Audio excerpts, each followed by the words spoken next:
wabarakatuh. Kami dari kelompok 3 yang saat ini sedang berada di kantor sekretariat IPNU untuk mewawancarai mengenai organisasi non-profit. Perkenalkan, nama saya Fuad Ahmad Baujang. Perkenalkan, nama saya Regina Aprilia. Perkenalkan, nama saya Haika Satriana. Perkenalkan, nama saya Xiaomi Nurji.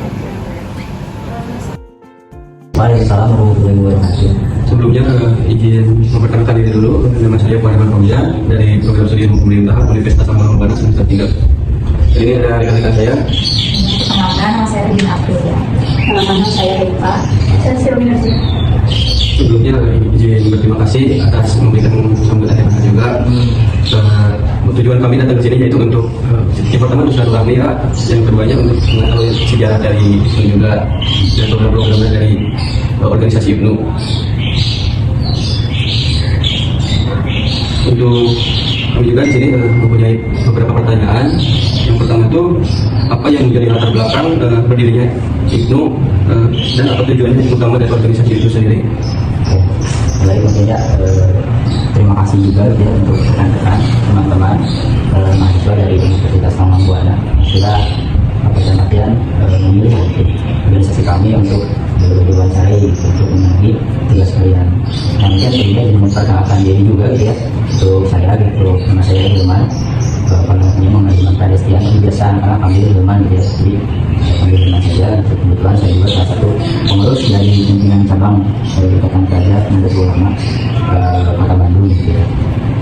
Mungkin terkait pertanyaan dari siapa namanya? Fuad yang menjadi pertanyaan terkait sejarah berdirinya itu bahwasanya itu berdiri pada tanggal 24 Februari tahun 1954 di Semarang. Jadi pada waktu dulu memang sebelumnya itu emang sudah ada organisasi pelajar sebelum IPNU.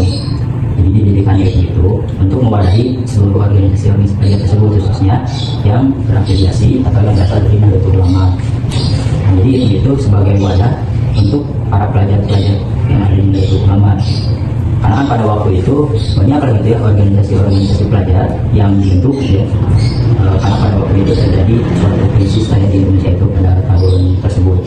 Nah maka dari itu dari PBNU sendiri mengajukan itu bagaimana kalau misalkan itu kita buat satu wadah khususnya untuk para pelajar yang dimana untuk mewadahi pelajar-pelajar yang ada di Nahdlatul Ulama agar apa? Agar tidak termasuki gitu ya oleh paham-paham yang negatif lagi. Karena pada waktu itu banyak terjadi seperti dari aspek politik juga terjadi dan juga dari segi ideologis gitu ya. Nah bagaimana pada waktu itu kita itu agar tidak terkotori dengan paham-paham yang lain.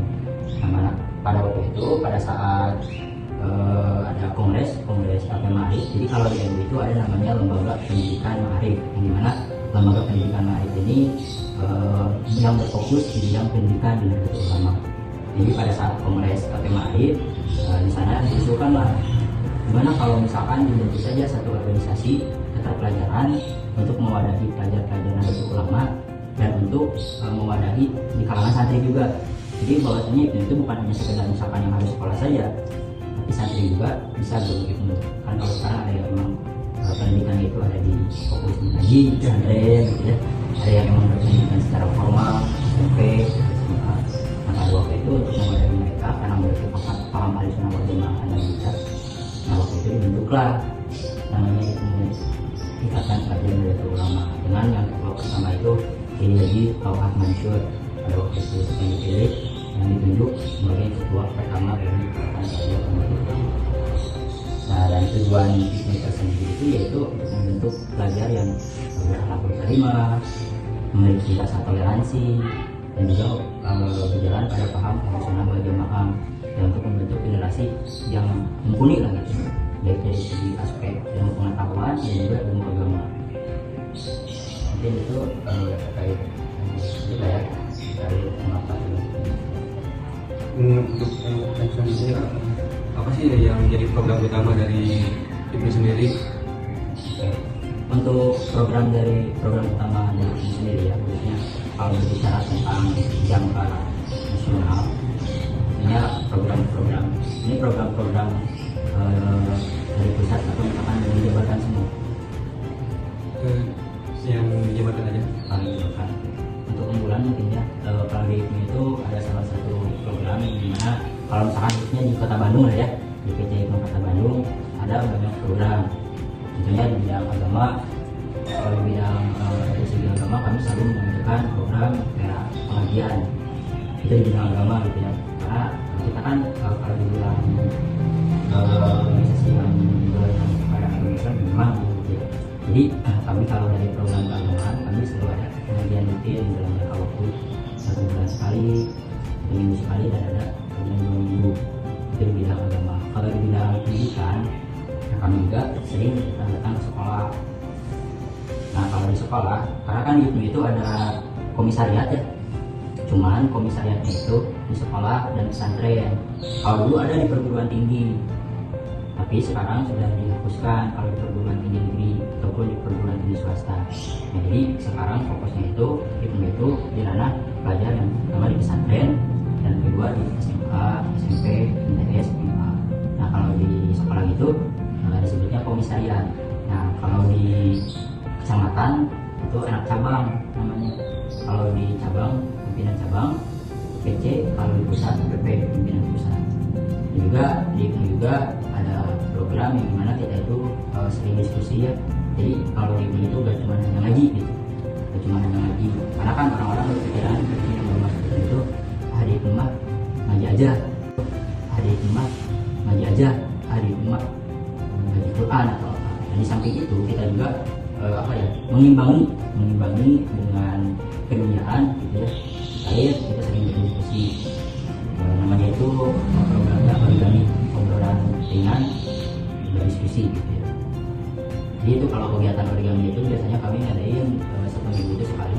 Jadi kami sering undang anak-anak dari PAC gitu ataupun dari sekolah untuk hadir di sini dalam seminggu sekali.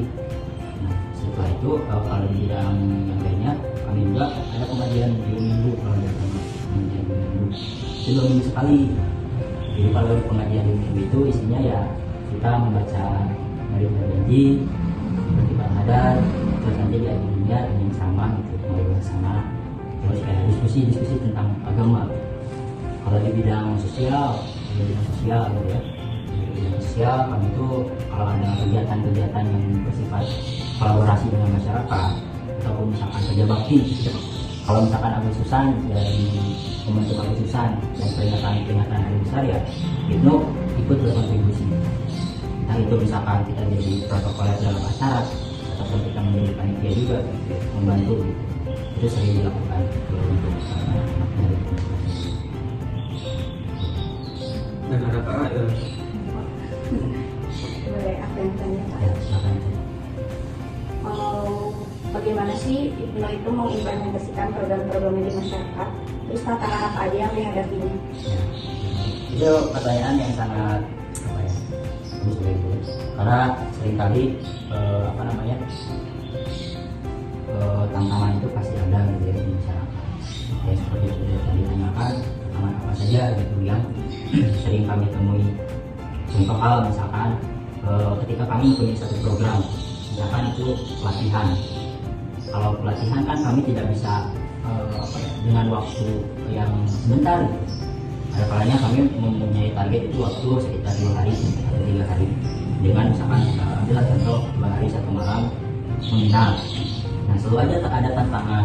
Apa tantangannya? Contoh misalkan dari orang tua yang tidak mendukung, ataupun misalkan ada pihak yang menentang. Itu selalu ada. Orang tua yang tidak mendukung, kami solusinya bagaimana ya? Kami buat surat izin orang tua. Gitu. Atau misalkan masyarakat yang misalkan di daerah di tempat yang kami gunakan yang mendukung ya kita menggunakan surat-surat pemberitahuan kepada RT setempat dan pihak-pihak misalkan lainnya. Ada pula di bidang lain, contoh misalkan kita tuh mau kerja bakti yang ada di bersih-bersih. Nah, itu selalu ada tantangan dalam artian apa? Kadang ada aja gitu ya masyarakat yang tidak mendukung. Misalkan kadang kan orang itu tidak melihat apa yang akan kita lakukan, malah melihat siapa yang melakukan. Terkadang ada orang yang emang secara individual gitu ya, atau punya sentimen pribadi terhadap organisasi kita itu kadang mau kita ngelakuin apapun selalu aja dipandangnya itu jelek.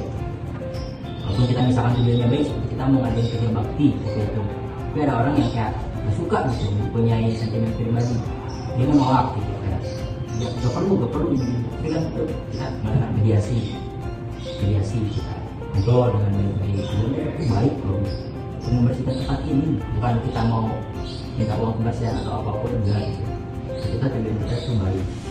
Contoh lain origami, itu selalu aja ada tantangan bagi kita, bagaimana kita untuk menarik minat para kader yang ada di PAC untuk datang ke sekre, bagaimana kita membuat acara itu semenarik mungkin, kita bungkus acara itu semenarik mungkin, kita skemakan agar tidak menonton misalkan.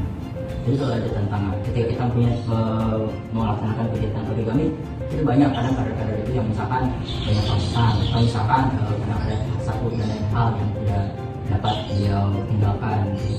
Itu selalu ada problem ketika program itu kita laksanakan. Dan ketika kita berbicara Kota Bandung, di mana Kota Bandung ini adalah pusatnya Jawa Barat gitu ya. Kota Bandung itu adalah ibu kota Jawa Barat kalau secara harfiah gitu ya. Orang-orang yang Belanda itu Bandung itu dari segi pergaulan, dari segi ekonomi, sosial dan segalanya itu pusat. Itu tantangan kami itu sangat beragam ketika kita memulai program di Kota Bandung ini.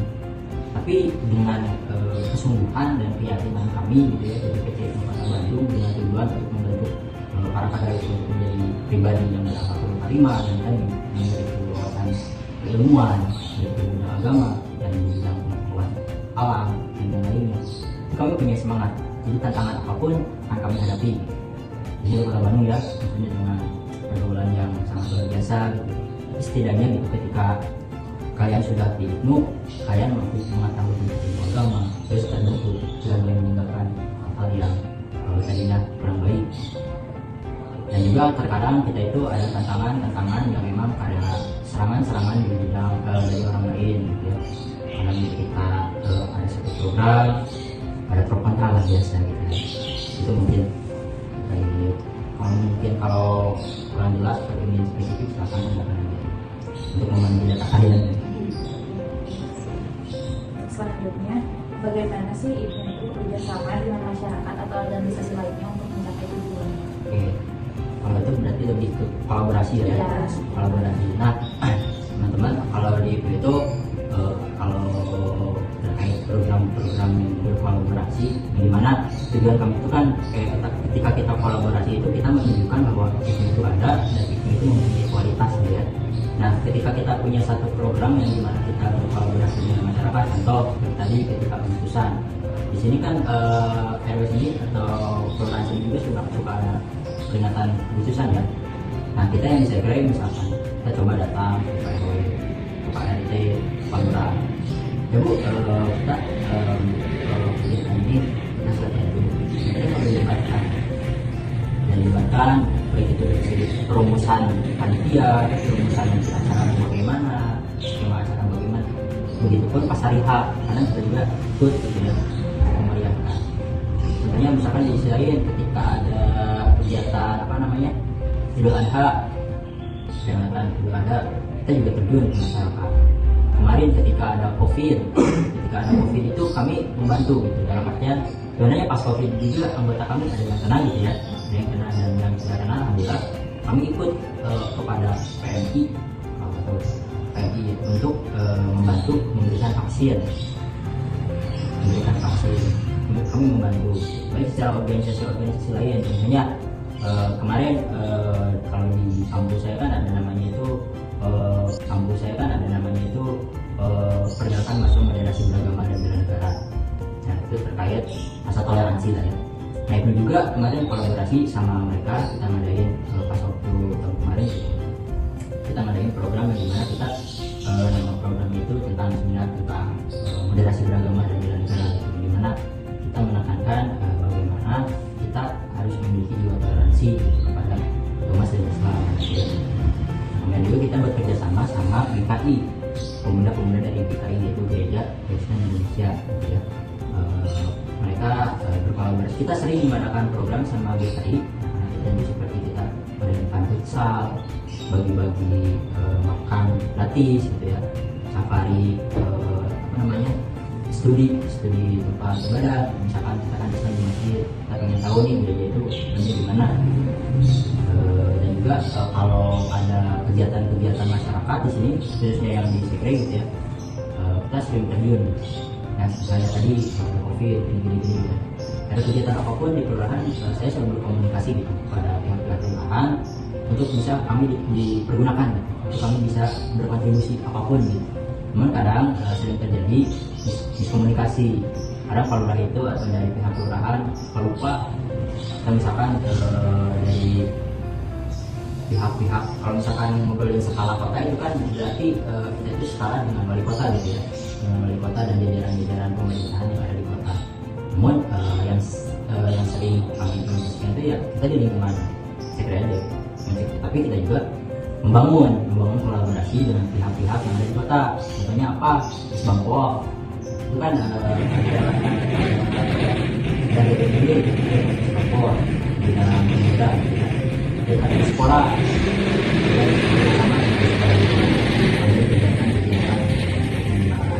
terus juga kalau dari Kemenag gitu ya, dari Kemenag kita juga selalu berkolaborasi dengan Kemenag, seperti misalkan dan tadi kalau di Kemenag kan sekarang kata itu tentang moderasi ya, moderasi dan negara. Nah kita tuh kemarin baru aja kita ketemu sama Kemenag Bandung ngobrolin tentang program moderasi beragama yang dimana nanti itu bakal datang ke pesantren-pesantren, ke sekolah-sekolah dan sekali ke PRC untuk membawa gagasan bahwa pentingnya moderasi beragama dan negara. Itu contoh kerjasama dengan Kemenag gitu ya. Itu terkait program-program dan kolaborasi dengan masyarakat dan juga implementasinya. Oh ya, tadi kan di awal IPNU ini didirikan untuk menjauhkan mahasiswa atau pelajar dari pengaruh-pengaruh negatif ya. Ya. Kalau dipresentasikan berapa persen keberhasilannya? Kalau sekarang sih ya untuk saat ini alhamdulillah gitu ya udah sampai kisaran 90%-an lah gitu. Karena kenapa enggak 100% kan? Karena ya tanpa bisa kita pungkiri gitu ya, maksudnya selalu ada pengaruh-pengaruh yang masuk ke kita. Namun alhamdulillah gitu, maksudnya dalam artian itu kalau berbicara tentang apa ya, tembok gitu, tembok agar kita tidak dimasuki oleh pengaruh-pengaruh. Alhamdulillah kalau kader-kader itu kuat gitu, alhamdulillah. Udah, jadi kita itu kan ada namanya kaderisasi ya, kaderisasi yang dimana kaderisasi itu dari tahap awal itu Di wawancara kami mungkin yang sebelumnya terima kasih sudah memberikan wawasan ilmu juga kepada kami. Mungkin sekian dari kami. Pendapat saya terhadap IPNU yaitu sebagai wadah positif bagi remaja yang memang seperti kita ketahui bahwa remaja sekarang itu sangat dekat dengan hal-hal negatif. Nah, IPNU ini bisa menjadikan wadah yang positif untuk berbagai kegiatan. Nah, pendapat saya tentang IPNU itu sendiri adalah mereka tuh bagus dalam mengorganisasi, dalam mewadahi semua pelajar yang ada di khususnya Kota Bandung. Pendapat saya tentang IPNU itu membantu masyarakat dalam melakukan dan membuat program-program seperti program keagamaan, sosial, dan juga pendidikan. Pendapat saya pribadi tentang IPNU sendiri yaitu memiliki peran yang strategis terutama dalam membentuk karakter pemuda yang inovatif, kreatif, dan religius. Selain itu, IPNU juga berperan dalam pendidikan, pemberdayaan menurut nilai-nilainya yaitu nilai Islam Sunnah wal Jamaah.